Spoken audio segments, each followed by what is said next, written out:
अस्सलामुअलैकुम, मैं हूं नबीला सिंधु। अपना पसंदीदा शो देखने के लिए हमारा चैनल सब्सक्राइब करें और बर वक्त मालूमात के लिए बेल आइकन प्रेस करें।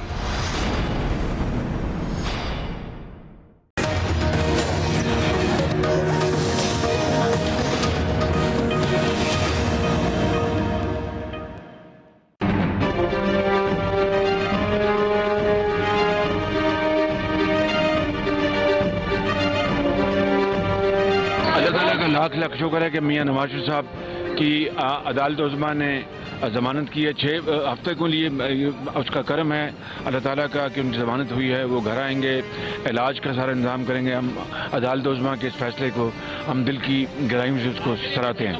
पंजाब हुकूमत और वफाकी हुकूमत की कोशिशों के बावजूद अदालत ने मियां नवाज शरीफ को इलाज के लिए रिलीफ दी है। इस मुल्क का वज़ीर आज़म, उसके 2 दर्जन चमचे जो एक पॉलिटिकल लीडर की अदालत को भी सियासत की नज़र कर रहे थे, उनका झूठ आज पाकिस्तान के अवाम के सामने आ चुका है। ये कमजोरी का मुजाहरा जो इस हुकूमत ने किया है, इसकी कोई मिसाल नहीं मिलती। अवाम को कुछ नहीं दिया सवाए गैस और बिजली के बिलों के, लेकिन झूठ जरूर बोला एक पॉलिटिकल लीडर की सेहत के ऊपर से सियासत की, क्योंकि अपनी सियासत में कारकर्दगी नहीं है। अस्सलामुअलैकुम नाज़रीन, एक्सपर्ट्स के साथ मैं नबीला सिंधु। पैनल का तारुफ करवा दूं। पैनल में शामिल हैं लतीफ़ चौधरी साहब, बैरिस्टर शहजाद इलाही साहब, आमिर इलियास राना साहब, फैसल हुसैन साहब और साथ हासिल रहेगा हाफिज ताहिर महमूद अशरफी साहब का।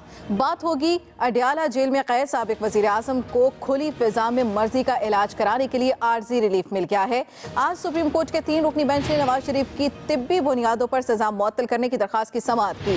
समाअत के दौरान ख्वाजा हारिस ने लीगी क़ायद की तिब्बी सूरत हाल की संगीनी और इलाज मुआवजे से मुतालिक पेचीदगियों पर दलाइल दिए। साबिक वज़ीर आज़म की सजा मुअत्तल करने की दरख्वास्त की, ताहम मोअज़्ज़ज़ जजेस साहिबान के सख्त सवालात के बायस ख्वाजा हारिस दिफाई पोजीशन पर मजबूर हुए और सूरत हाल का इदराक करते हुए सजा मुअत्तली के बजाय सिर्फ 8 हफ्तों के लिए जमानत की इस्तदा कर दी। अदालत ने फैसला सुनाते हुए नवाज शरीफ को 6 हफ्तों के लिए जमानत पर रिहा करने का हुक्म दिया और साथ ही वाज़े कर दिया कि उन्हें जमानत के दौरान बैरून मुल्क जाने की इजाजत नहीं होगी। फैसले के बाद लीगी रहनुमाओं ने मीडिया का बहास संभाला और तब्दीली सरकार पर तनकीद के नश्तर चलाते हुए कहा कि अदालती फैसले से वजीर आज़म और उनके वज़रा का झूठ बेनकाब हो गया है। एक्सपर्ट्स के लिए आज पहला सवाल ये रखेंगे कि अदालती रिलीफ मिलने से साबित हुआ कि हुकूमत नवाज शरीफ का इलाज कराने में नाकाम रही है। आमिर इलियास राना साहब, आपसे इसका आगाज करेंगे। आज जो फैसला आया, क्या इससे ये साबित होता है कि हुकूमत नवाज शरीफ का इलाज कराने में नाकाम रही है? हम 3-4 दफ़ा ये बात कर चुके जिसमें ये बात क्लियर थी कि जो पंजाब का हॉस्पिटल है PIC, उसके अंदर जब आप नहीं लेके जा रहे और सिर्फ एक टेस्ट कराने के लिए लेके गए, तो ये हुकूमत का टेस्ट केस बन गया था कि बार बार कभी जिना हॉस्पिटल, कभी सर्विसेज हॉस्पिटल, फिर एक के गायनी वार्ड में जाके कमरा लेके दे दिया। मतलब तमाशा लगाना ही था ना। और नवाज शरीफ सारे अरसे में खुद खामोश रहे। उनकी पार्टी के कुछ लोग बोले बीच में कि ऐसा नहीं है, कि ये बार बार जो कहा जा रहा था कि नवाज शरीफ बाहर जाके इलाज कराएं, उनकी सिर्फ डिमांड यही है। तो आज सारी चीज़ें कोर्ट के अंदर, सुप्रीम कोर्ट में खुल गई कि पंजाब गवर्नमेंट भी मुखालफत कर रही थी और नैब पहले तो ये कहती रही कि जी हम बिल्कुल, हमारा ताल्लुक नहीं, इलाज तो जेल ने कराना है, जेल हुकाम ने कराना है। और फिर वो उसकी मुखालफत भी करते रहे कि जब आपके केस में सज़ा हो गई तो वहाँ पे बात सिर्फ ये आ रही थी कि इलाज के लिए ज़मानत कैसे होगी। तो ये एक ऐसी बुनियाद थी जिस पे वरना चीफ जस्टिस आसिफ सईद खोसा साहब, इसमें अगर केस के अंदर थोड़ी सी भी कोई होती ना कि नहीं है, तो वो पहली पेशी के अंदर ही इसे डिसमिस कर देते या वो कह देते कि जी आप जेल हुकाम इनको हॉस्पिटल ले जाएं। तो दूसरी पेशी लगाई, उन्होंने पूरी तसल्ली की है, ये नहीं किया कि जी नहीं दूसरी दफ़ा बुलाया, सारों को सुना है, जवाब लिए हैं, ख्वाजा हारिस के साथ तमाम जजेस ने क्वेश्चंस किए हैं, फिर नैब वालों से किए हैं और फिर एक रास्ता तजवीज़ किया कि ठीक है हम ऐसी ज़मानत का आपको रास्ता दे देते हैं, जिसको फिर ख्वाजा हारिस ने ऑप्ट कर लिया कि जी ठीक है, जो 8 हफ्ते की दरख्वास्त थी उसको 6 हफ्ते में कन्वर्ट कर दिया गया। तो एक शख्स जो 70 साल का है, यहाँ हमारे दोस्त बहुत ज़्यादा बात करते भी हैं कि जी वो कहाँ से आसमान से उतरे हैं, 3 दफ़ा PM रहे हैं, तो बाकी कैदियों का हाल अच्छा क्यों नहीं है, उनका क्यों नहीं करते। तो मैं ये कहता होता हूँ उस पर कि जब कैदियों की बात आप अलग से नहीं करते तो नवाज शरीफ के साथ आपको बहुत ज्यादा हमदर्दी क्यों आती है। जितने लोग बोलते हैं अपना रिकॉर्ड बताएं कि कितनी दफा इन्होंने आम कैदियों के लिए मज़ामीन लिखे हैं।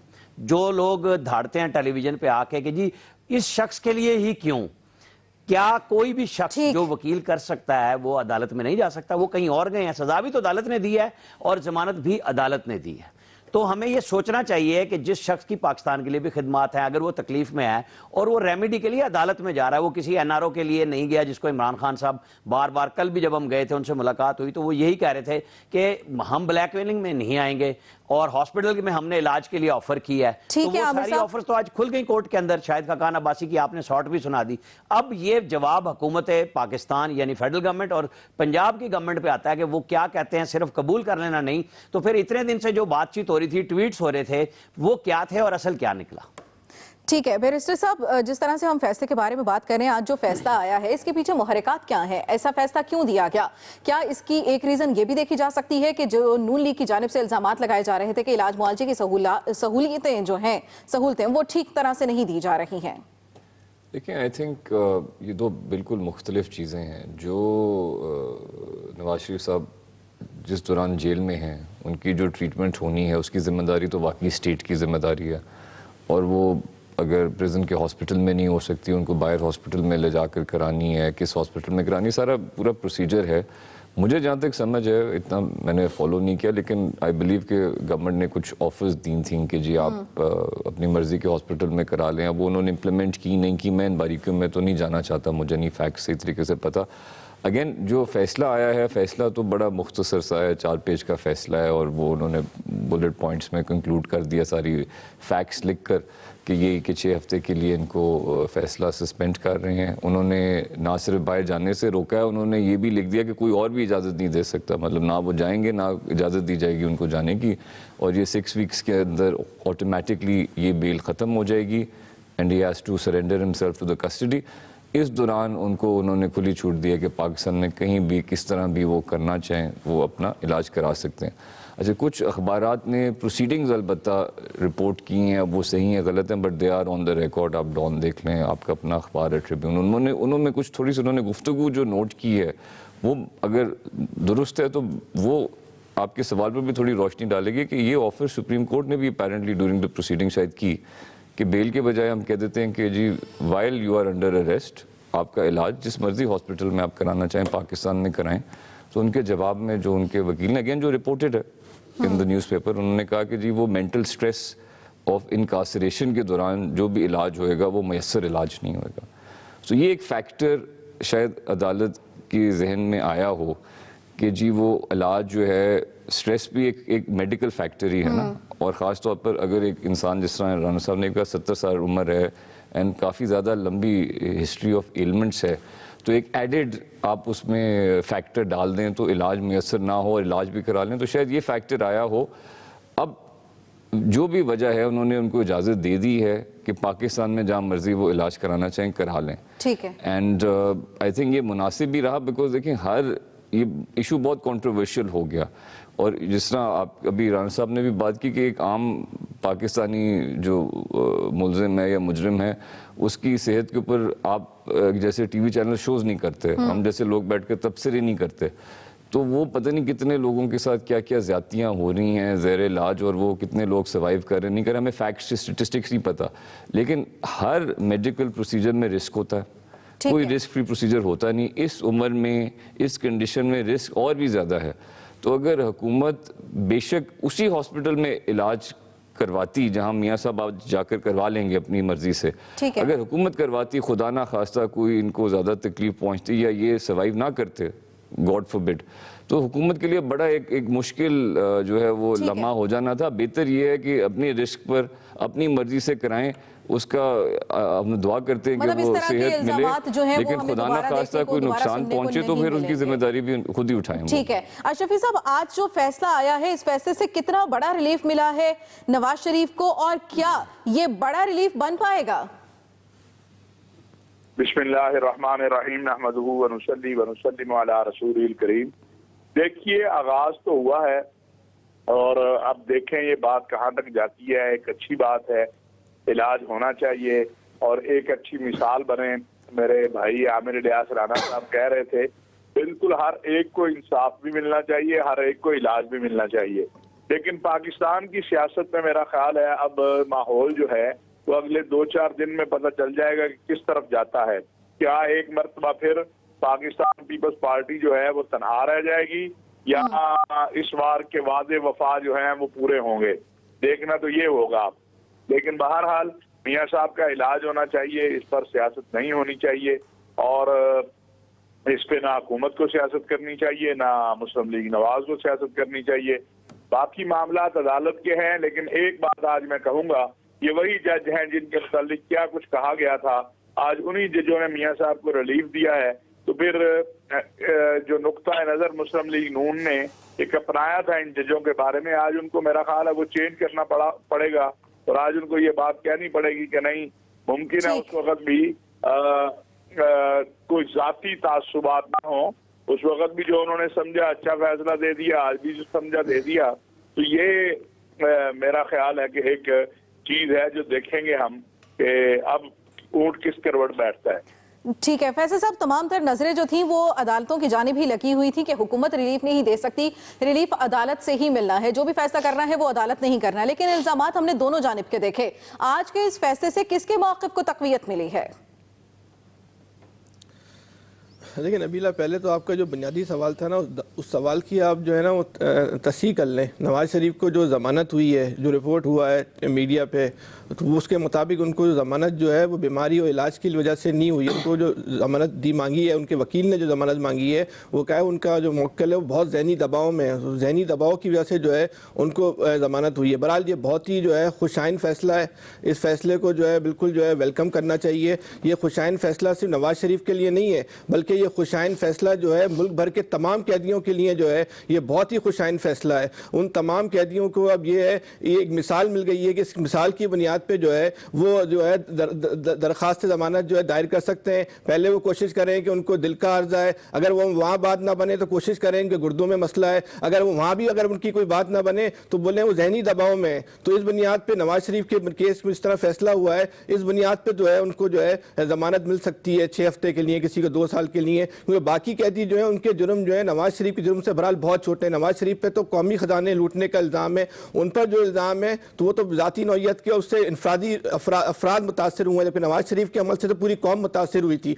अब दूसरी तरफ नवाज शरीफ को जो, हम तो ये नहीं कहते कि डील हुई है, हम तो बहुत खुशफहमी का मुजाहरा करते हैं कि आज ही जो है वो शहबाज शरीफ के हक में भी फैसला आ गया। हम और खुशफहमी का मुजाहरा करते हैं कि आज ही जो है नवाज शरीफ के हक में भी फैसला आ गया और उनको जो है वो 6 महीने की जो है वो उनको जो है उनको घर जाने की, इलाज कराने की जो है वो रियायत दे दी गई। वो जो जहनी दबाव का शिकार हैं तो उनको जहनी दबाव से बाहर आ जाएं। जाहिर है वो पार्क में तो नहीं थे, जेल में ही थे, तो जेल में तो जहनी दबाव होता ही है, वो सजा काट रहे, तफरी करने तो नहीं कहते। बहरहाल वो 6 हफ्ते का उनके पास टाइम है। तो जिस तरह नबीला ये बात समझने की ये है कि जो कैदी होता है ना, तो जब उसका अच्छा चलन का मुजाहरा करता है तो जेलर के पास जो है इस बात का इख्तियार होता है कि उसकी सज़ा में जो है वो कमी कर दे। तो जो नवाज शरीफ का जो 6 हफ्ता है, अगर इसमें अच्छे चलन का और अपने फरमा बरदारी का मुजाहरा किया तो उनके लिए हो सकता है कि मुस्तकबिल में जो है वो और भी जो है वो अच्छे जो है वो रास्ते खुल जाएं। लेकिन जिस बुनियाद पे नवाज शरीफ का फैसला आया है, उससे बहरहाल एक बात तो साबित हो गई कि नवाज शरीफ बहैसियत एक रहनुमा के, बहैसियत एक सियासतदान के, वो एक मजबूत एहसाब के मालिक नहीं है। अगर हमारे सामने मिसाल है तो जुल्फ़िकार अली भुट्टो की मिसाल है कि दुनिया उससे कहती थी कि माफ़ी मांग लो और बाहर आ जाओ, ये लिख कर दे दो, बाहर आ जाओ, लेकिन वो शख्स फांसी पर चढ़ गया, अमर हो गया, नहीं कि ना उसने माफ़ी मांगी, ना डिक्टेटर के आगे जो है वो झुका, ना उसने बोला कि मेरा दिल ख़राब है, ना मेरे गुर्दे ख़राब हैं, ना मैं किसी जहनी दबाव का शिकार हूँ। आज यही वजह है कि जुल्फ़िकार अली भुट्टो जिंदा है। ठीक है, लेकिन ये सारी कोशिशें जो की गई हैं वो तो पार्टी की जानिब से की गई हैं ना लतीफ़ चौधरी साहब, क्योंकि नवाज शरीफ ने तो एक बार भी नहीं कहा कि मैं फलानी जगह इलाज कराना चाहता हूं। इसके साथ साथ अगर ये भी शामिल कर लें कि हम ये बात तो कर रहे हैं कि रिलीफ मिला है, कहीं ऐसा तो नहीं है कि इस तरह के रिलीफ को देकर जो नून लीग की जानिब से ये कोशिश की जा रही थी, उनकी बीमारी को सियासत बनाकर एक हाइप क्रिएट की जा रही थी, अपने कारकुनान को मुतहरिक किया जा रहा था, कहीं ऐसा तो नहीं कि ये उल्टा पड़ जाएगा? नहीं, मेरा नहीं ख्याल कि कोई ऐसा उल्टा पड़ेगा। बहरहाल एक कोर्ट ने मेरा ख्याल है कि एक दुरुस्त फ़ैसला दिया है और ऑनरेबल जज साहिबान ने, ये मेरा ख्याल में यही है कि उनके पास एक सॉलिड ग्राउंड थी जिसको देख के उनके लिए ये एक पॉसिबल था कि वो उन्हें जमानत देते। तो मेरा ख्याल है कि ये एक रिलीफ ही उसे कहा जाएगा कि अब वो एक आज़ाद तौर पे जा सकते हैं। अब वो हुकूमत के तो कैदी नहीं हैं, पहले तो वो गवर्नमेंट के कैदी थे और गवर्नमेंट ने ही उनके लिए करना था जो वो कर भी रही थी। तो अब वो गवर्नमेंट के कैदी नहीं है, वो अब बाहर आएंगे, लोगों से मुलाकात भी कर सकेंगे, क्योंकि कोर्ट ने उनकी मुलाकातों पे तो कोई बार नहीं लगाया ना, तो वो किसी से हर बंदे से मिलेंगे और लोग उनके पास जाएंगे। पहले जो इजाज़तनामा लेना पड़ता था और चीज़ें इस किस्म के मामला थे, तो 6 हफ्ते का एक अच्छा खासा टाइम होता है। इस दौरान वो अपनी मर्ज़ी की जगह के ऊपर वो इलाज भी करवा सकेंगे, मर्ज़ी का वो डॉक्टर भी अपना वो ले सकेंगे। तो एक मेरा ख्याल है कि ये मियां नवाज शरीफ के लिए और उनकी पार्टी के लिए एक रिलीफ ही कहलाएगा। और मैं भी बैरिस्टर साहब यहाँ बैठे हुए हैं, कानूनी मामलात को वो ज़्यादा बेहतर अंदाज में समझ सकते हैं कि मुझे जो लगता है यही, या मेरा जितना इल्म है कि उनके जो लॉयर्स थे उन्होंने उनके लिए बाहर जाकर इलाज कराने की इस्तदा की ही नहीं थी। उनका इलाज था कि वो अपनी मर्ज़ी का इलाज करवाना चाहते हैं, सिर्फ इतनी बात थी। तो कोर्ट ने उनका ये इस्तदा को तस्लीम किया, चाहे गो उन्होंने एक उनके लिए एक टाइम पीरियड मुकर्रर कर दिया और हुकूमत को लिए भी एक टसल से निकाल लिया कि उन पर एक पाबंदी भी लगा दी कि वो बाहर नहीं जा। गवर्नमेंट का तो यही था ना सारा उनका रोना कि जी शायद वो बाहर चले जाएंगे और ये मामला हो जाएगा। तो इलाज के मामले के हवाले से मेरा तो पहले भी मौक़िफ़ रहा कि इलाज एक हर बंदे का एक आइनी कॉन्स्टिट्यूशनल हक है। उनके ऊपर अभी केसेस जो है वो चल रहे हैं, वो मेरा ख्याल है कि उनका जो अभी पिटीशंस हैं हाई कोर्ट के अंदर, जिसमें कोर्ट उनके डिसीजन को पूरा मुअत्तल करने के लिए वो अलग पड़ी हुई हैं अभी, वो कानूनी बैटल अभी जारी है। तो हम उनको जब तक एक हतमी डिसीजन नहीं आ जाता तो ये कहना कि जी वो उन्होंने करप्शन कर ली और उन्होंने ये कर ली, मेरा ख्याल ये कम इल्मी की एक बुनियाद तो हो सकती है। ये को जो साहिब इल्म लोग हैं या जिनको चीज़ों का पता है वो तो कम अज़ कम ऐसी बात नहीं कर सकते, क्योंकि उन्हें उस वक्त मुजरम माना जाएगा जब हतमी कोर्ट उनको कह देगी कि इन्होंने खजाना लूटा। तो जब अभी है ही नहीं मामला तो खजाना तो पता नहीं कितनों ने लूटा। उससे पहले कोई भी राय कायम करना जरूरी नहीं है और ना ही करनी चाहिए। ब्रेक जाएंगे और ब्रेक के बाद डिस्कस करेंगे कि बिलावल भुट्टो की इमरान खान हुकूमत के खिलाफ ट्रेन मार्च का मकसद क्या है। साथ रहेगा।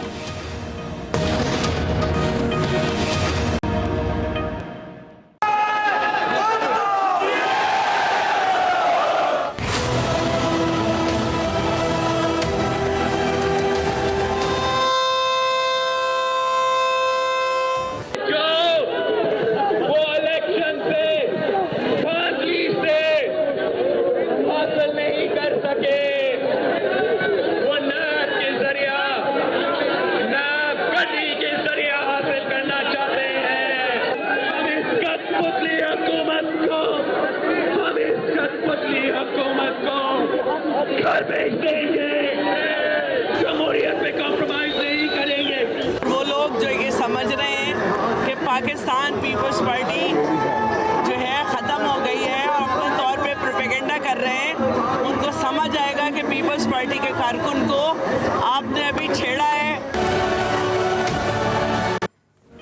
चेयरमैन बिलावल भुट्टो जरदारी ने वफाकी हुकूमत के खिलाफ भरपूर सियासी क़ुव्वत का मुजाहिरा करने के लिए कराची से कारवाने भुट्टो के नाम से ट्रेन मार्च शुरू कर दिया है। ट्रेन मार्च के दौरान बिलावल भुट्टो जरदारी ने मुख्तलिफ मकामात पर जज्बाती अंदाज में खिताब किया और जालों का लहू गरमाया। बिलावल भुट्टो ने अपने जारहाना खिताब में तब्दीली सरकार और नैब के किरदार पर सख्त तनकीद की, हुकूमत पर सियासी इंतकाम का इल्ज़ाम लगाया, वज़ीर आज़म को बुज़दिल करार दिया और मौजूदा तर्ज हुक्मरानी पर कई सवालात उठा दिए। उन्होंने सवाल किया कि ये कैसा निज़ाम है, कालेदम तंजीमों के लिए एनआरओ है और मुखालिफ सियासी क़यादत के लिए जेलें हैं। हमें अपने मुस्तकबिल के फैसले खुद करने हैं। दूसरी जानिब वफाकी वज़ीर इत्तलात फवाद चौधरी ने ट्रेन मार्च पर तबसरा करते हुए बिलावल भुट्टो जरदारी पर लफ्ज़ों का सुनामी चलाया और इस ट्रेन मार्च को अब्बू बचाओ मार्च करार दे दिया। एक्सपर्ट्स के लिए सवाल ये रखेंगे कि बिलावल भुट्टो की इमरान खान हुकूमत के खिलाफ ट्रेन मार्च का मकसद क्या है। वैसे साहब आपसे इसका आगाज करेंगे, क्या मकसद है इस ट्रेन मार्च का?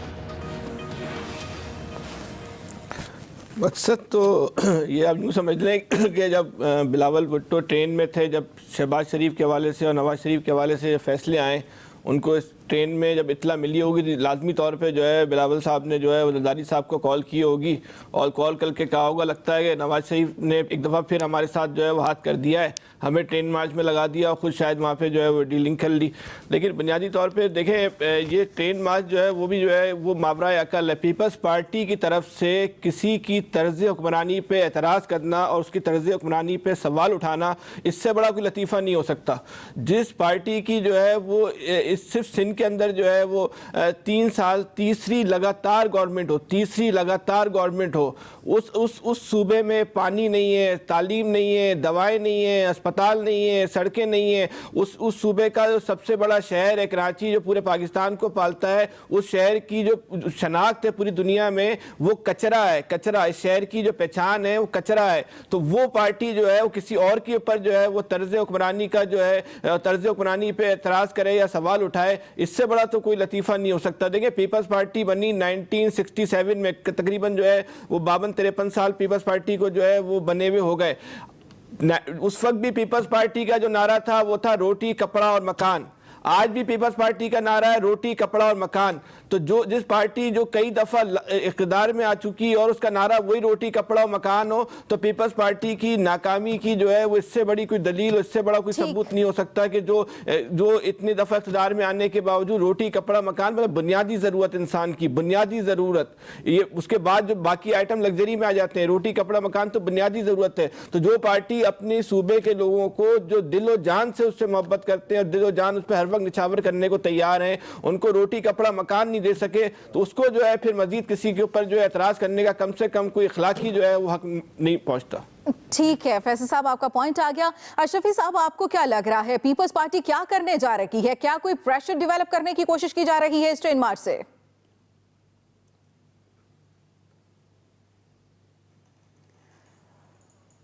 ठीक है आमिर साहब, यही सवाल आपके सामने मैं रखूंगी कि क्या करना चाह रही है पाकिस्तान पीपल्स पार्टी? पाकिस्तान पीपल्स पार्टी जाहिर है कि अपना पॉलिटिकल शो दिखा के जो उनकी लीडरशिप के ऊपर इस वक्त सवाल खड़ा हुआ है फेक अकाउंट्स का, उसको जाहिर है कि एक पॉलिटिकल पार्टी यही करती है कि वो प्रेशर डाले। और अब उनके लिए मखमसा ये है कि जब नवाज शरीफ बहैसियत वज़ीर आज़म और उनकी फैमिली और शहबाज शरीफ बहैसियत वज़ीर आला पेश हो रहे थे, तो ये तंज के नश्तर बड़े टिका के चला रहे थे। तो अब नून लीग ने इनके बारे में कोई ऐसी गुफ्तगू नहीं की है। मसला अब ये हो गया कि जी अब हेल्प कैसे हो। बेशक बिलावल नवाज शरीफ से मिले हैं, फैसल भाई पहले कह रहे थे कि जी वो नवाज शरीफ जो है शायद मुकमका कर गए हैं और वो ना बात करें। भाई जो भी सियासत ने करना है, सियासत के अंदर सियासतदान ने अपनी गेम करनी है, वो बचेगा तो सियासत करेगा।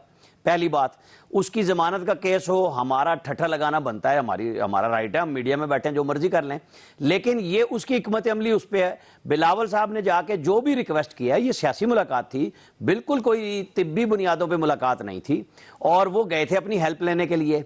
उनको हेल्प मिल गई है कि PMLN वो काम नहीं कर रही जो पीपल्स पार्टी इनके खिलाफ कर रही थी। अब वो ये चाहें कि फेक अकाउंट्स के बदले में नून लीग के वर्कर सामने खड़े हो जाएंगे, तो ऐसा नहीं होगा। हर बंदे ने पहले अपना बचत करनी है। वो गवर्नमेंट के साथ लड़ाई अपनी जगह पे लड़ेंगे। कोई इलेक्शन नहीं हो रहा कि नवाज शरीफ और मरियम नवाज रोड पे आके गले फाड़ें और जलसे करें। क्यों करें भाई, जब वक्त आएगा सब सियासतदान सियासत कर लेंगे। लेकिन इस वक्त जो इशू है पीपल्स पार्टी का, वो इसलिए आए हैं कि उन्हें अपने वर्कर को मुतारिक करना है। मेरा सवाल ये है कि अहले सिंध, खास तौर पर अंदरूनी सिंध से वोट पीपल्स पार्टी को क्यों मिलता है, कैसे मिलता है, और आप और हम कैसे कह सकते हैं कि जी इनको जो वोट मिला है तो वो वोट क्यों दिया है? ये फैसल भाई कराची में बैठ के बिल्कुल कह सकते हैं कि जी हमारे पास कुछ भी नहीं है, लेकिन वोटर तो वही सिंध का शहरी है ना जो पीपल्स पार्टी को कामयाब करता है। तो इसके फर्क को मिटाने के लिए बहुत मेहनत करनी पड़ेगी। क्या ये बड़ा कमाल है पीपल्स पार्टी का कि वो तीसरी दफा ऐसा वोट लेके आ रही है कि जहां वो कोई काम नहीं करती, ओवरवेलमिंग वोट उनको पड़ता है। ये मतलब बहुत सारे लोगों के लिए PhD का मकाला होगा कि वो इस पे काम करें कि ये क्या काम हो रहा है कि वहां ना सड़क है, ना पानी है, ना बिजली है, और मुखालिफ कैंडिडेट कोई नहीं है। PTI ने पूरा जोर लगाया, नून ने तो नहीं लगाया था। बिल्कुल एक खामोशी थी सिंध के अंदर, अंदरूनी सिंध में, इसलिए मुमताज भुट्टो भी चले गए, गौस अली शाह भी उनके पास से चले गए, इनके सिटिंग MPs रिजाइन करके पीपल्स पार्टी में चले गए। सुबह सिंध की शायद अब भी वही जोर लगाने की कोशिश की जा रही है और इसी तरह से अपने कारकुनान, अपने जालों को मुतहरिक करने की कोशिश की जा रही है। काम कर रही है, उनको चाहिए। ठीक है आमिर साहब, आपका पॉइंट आ गया। आपका पॉइंट आ गया। शफी साहब, आप अगर सुन पा रहे हैं, पहले भी आपसे सवाल किया था, आप तक आवाज नहीं पहुंची। जिस तरह से हम बात कर रहे हैं ट्रेन मार्च की, तो पीपल्स पार्टी तो ये ट्रेन मार्च कर रही है। अगर हम देखें तो माजी में नून लीग की जानिब से भी इसी तरह के मार्च किए गए, जलसे जुलूस किए गए, रैलियां निकाली गई, लेकिन उसका कोई नून लीग को फायदा नहीं हुआ था। क्या पीपल्स पार्टी को इस ट्रेन मार्च का कोई फायदा हो सकता है? अपने केसेस खत्म कराने के लिए जो प्रेशर डेवलप करने की कोशिश की जा रही है, वो कारआमद होगी? देखें, बात यह है कि पीपल्स पार्टी के केस खत्म हो या ना हो, और पीपल्स पार्टी का जो लीडर है एक, जिसका नाम आसिफ अली जरदारी है, वो जेलों में जाना और रहना जानता है। 11 साल उसने जेलें काटी है और किसी से रिलीफ भी नहीं मांगा। ये भी नहीं कहा कि मुझे कोई ज़हनी सदमा पहुंच रहा है इसलिए मुझे रिलीफ दे दें। तो पीपल्स पार्टी के मिजाज में लड़ाई जो है, लड़ना है, वो ठीक है कि पीपल्स पार्टी ने कोशिश की कि नून लीग वाली सियासत करे, वीआईपी सियासत, अच्छे कमरे में बैठ के सियासत, और जिसे आप कहते हैं ड्राइंग रूम की सियासत, उससे पीपल्स पार्टी को नुकसान हुआ। अब जो बिलावल निकला है तो कोई शक नहीं है इसमें कि इससे पीपल्स पार्टी की सियासत जो है और पीपल्स पार्टी का जो वर्कर है वो तो उसको तो तकवीयत मिलेगी। जहां तक केसों की बात है तो मैं समझता हूं अब केसों का मामला जो है वो एक तरफ तो लगता है कि एक तरफ रिलीफ जो है वो शुरू हो गया है, और दूसरी तरफ वाले अगर लड़ेंगे तो फिर केस चलते रहेंगे। अगर वो भी रिलीफ लेने जाएंगे तो फिर ऐसा भी तो हो सकता है ना कि आपको खुद ही जो आप पर इल्जाम लगाने वाले थे, जो कहते थे आप बड़े करप्ट हैं, वो फिर कहते हैं कि नहीं जी शहबाज शरीफ साहब ने तो कुछ भी नहीं किया है। तो फिर ऐसी सूरत हाल भी आ जाती है। तो इसलिए मैं समझता हूं कि पीपल्स पार्टी को अपनी जमात के लिए, बिलावल को अपनी पार्टी के लिए इस ट्रेन मार्च से फायदा होगा। केसों का मामला जो है ना वो ट्रेन मार्च से हल होना है, ना वो एहतजाजी बयानों से हल होना है। वो तो जहां से हल होना है वो उनको भी पता है और कौम को भी पता है और हमें भी पता है। तो मेरा अपना ख्याल है कि आसिफ अली जरदारी साहब जो है मुमकिन है कि एक बार फिर कहे कि मेरे साथ हाथ हो गया और मेरे साथ मुझे फिर एक बार जो है धक्का दे दिया। लेकिन बिलावल जिस तरफ जा रहा है और वो अपनी पार्टी को जिंदा करना चाहता है, दोबारा उसमें जान डालना चाहता है, उसमें वो कामयाब हो जाएगा। ठीक है लतीफ साहब, लग रहा है कि बिलावल अपनी पार्टी को जिस तरह से जिंदा करना चाह रहा है उसमें वो कामयाब हो जाएगा और केसेस में कोई रिलीफ नहीं मिलेगा।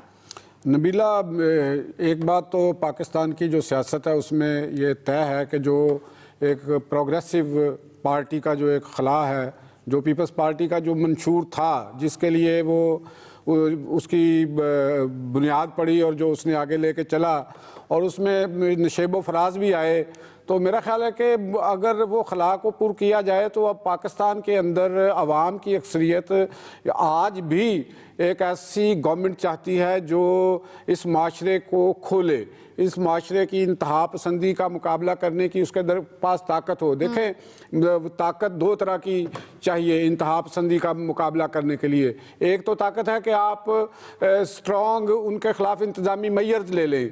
एक ताकत एक काउंटर बयानिए की है। आपके पास अगर काउंटर बयानिए ही नहीं है तो आप किसी को क्या हराएंगे। तो इस लिहाज से बिलावल जो हैं उनका एक जो माइंड सेट है, एक थॉट है, वो बिल्कुल क्लियर और अबहान से पाक है। हम लोग, मैं एक बीइंग अगर मैं अपने आप को डेमोक्रेटिक कहता हूं तो मैं तो उनके लिए दुआ गो हूं कि वो इस पाकिस्तान की सियासत में एक नौजवान के तौर पे कामयाब हूं। बाकी रहेगी केसों का मामला, केस होते ही हल होने के लिए हैं। पाकिस्तान में करप्शन के केसेस हमेशा ही हल होते चले आए हैं। देर बदेर आसिफ जरदारी के भी हल हो जाने हैं और नवाज शरीफ के भी हल हो जाने हैं, ऐसी कोई बात नहीं है। प्रोग्रेसिव पार्टीज को जाना चाहिए। मुस्तकबिल में नून लीग और इन दोनों के दरमियान कुराबतें बढ़ेंगी, मुझे जो लग रहा है। चले ठीक है। बैरिस्टर साहब, आपको क्या लगता है इस ट्रेन मार्च का मकसद क्या हो सकता है? देखिए, असल मकसद तो बिलावल साहब खुद ही जानते होंगे, हम तो सिर्फ यहाँ एक ओपिनियन दे सकते हैं। मेरी नज़र में ये गवर्नमेंट के अगेंस्ट मार्च नहीं है, क्योंकि उसकी जो आप डेस्टिनेशन देखते हैं वो लड़काना है। अगर वो लाहौर होती या इस्लामाबाद होती तो ये गवर्नमेंट के अगेंस्ट एहतजाज होता ना। अपनी हुकूमत की बेस कराची से अपने घर जाना गवर्नमेंट के अगेंस्ट मार्च नहीं कंसिडर किया जा सकता। ये अगर आप वैसे देखें तो लगता है कि अपने वर्कर्स को एक रैली करने की मार्च है। और वो क्यों मार्च करा रहे हैं, अगर इन्होंने देखा पिछले 2 सालों में तो इनको नज़र आया मियाँ नवाज शरीफ, उनके बेटी और उनका दामाद अरेस्ट हुए, तो नून लीग के वर्कर जो हैं वो मेरा हाल है दादा दरबार से एयरपोर्ट नहीं पहुंच सके। Mian Shahbaz Sharif as leader of opposition arrest हुए तो कोई हमने PMLN के वर्कर्स को मोबिलाइज होते नहीं देखा। तो मुझे लग रहा है कि ये शायद चाह रहे हैं कि वर्कर्स को इन्फ्यूज़ करें और उनको ज़रा जज्बा उनमें जगाएं। आगे इसका इफ़ेक्ट क्या होता है या इम्पैक्ट क्या होता है, ये तो जब कोई ऐसा इकदाम गवर्नमेंट या नैब लेगी तो तब पता चलेगा। But you know we can't preempt it, but ये गवर्नमेंट के अगेंस्ट मार्च किसी भी सूरत में नहीं नजर आती। ठीक है, एक्सपर्ट आपने जानी और ब्रेक लेंगे और ब्रेक के बाद बढ़ेंगे अपने अगले सवाल की जानिब।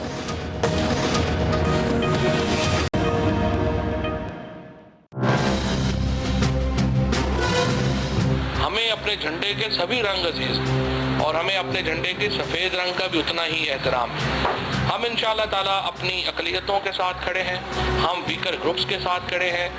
नए पाकिस्तान का एक जो बुनियादी नैरेटिव है वो ये है कि पाकिस्तान के तमाम शहरी चाहे किसी रंग व नस्ल किसी मजहब से ताल्लुक़ रखते हों, रियासत के लिए वो बराबर है। इस्लामाबाद हाईकोर्ट ने घोटकी से ताल्लुक़ रखने वाली नौ-मुस्लिम बहनों को तहफ़्फ़ुज़ फराहम करने का हुक्म देते हुए इंक्वायरी रिपोर्ट आने तक उन्हें सरकारी तहवील में दे दिया है। इसी सारी सूरत हाल के पेश नज़र हमारा एक्सपर्ट्स के लिए सवाल ये है कि क्या नौ-मुस्लिम लड़कियों के केस में रियासत ने अपनी जिम्मेदारी निभाई है? अशरफी साहब, आपसे इसका आगाज़ करेंगे। नौ-मुस्लिम लड़कियों के केस में रियासत ने अपनी जिम्मेदारी निभाई है क्या? देखिए, बात यह है कि रियासत को ये जिम्मेदारी निभानी चाहिए और मुसलमानों को भी इस पर अपनी जिम्मेदारी निभानी चाहिए।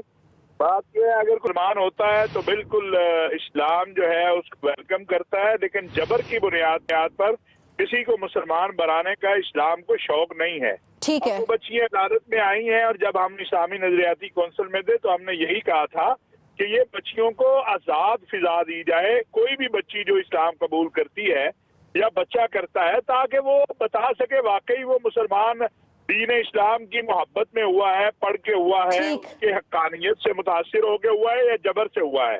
ठीक है बैरिस्टर साहब, सारी सूरत हाल में रियासत ने अपनी जिम्मेदारी निभाई है, क्या बनती है जिम्मेदारी रियासत की? देखिए, आर्टिकल 20 आपका कॉन्स्टिट्यूशन का फंडामेंटल राइट है to profess and propagate your religion, और आर्टिकल 8 से लेकर 27 तक बेतहाशा और भी फंडामेंटल राइट्स हैं। राइट टू एजुकेशन है, राइट टू लाइफ है, राइट टू प्रॉपर्टी है, आपको प्रोटेक्शन है from torture, certainly protection from being killed by the police. तो जितना अच्छा ट्रैक रिकॉर्ड गवर्नमेंट का बाकी फंडामेंटल राइट्स की प्रोटेक्शन है, उतना ही उनका track record protection of religious freedom है।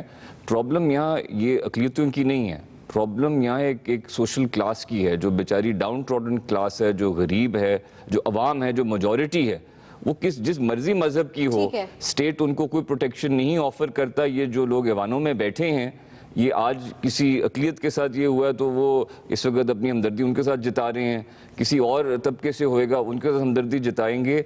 साहिवाल में सानिया हुआ तो उनके साथ भी हमदर्दी जताई। तो ये बुनियादी हमारा बिल्कुल फेलियर है स्टेट की to protect any fundamental right. ठीक है, आमिर साहब, रियासत कितनी जिम्मेदार नजर आई इस केस में? देखें, रियासत ने जो अब तक किरदार अदा किया मेरे ख्याल में बिल्कुल मुनासिब है।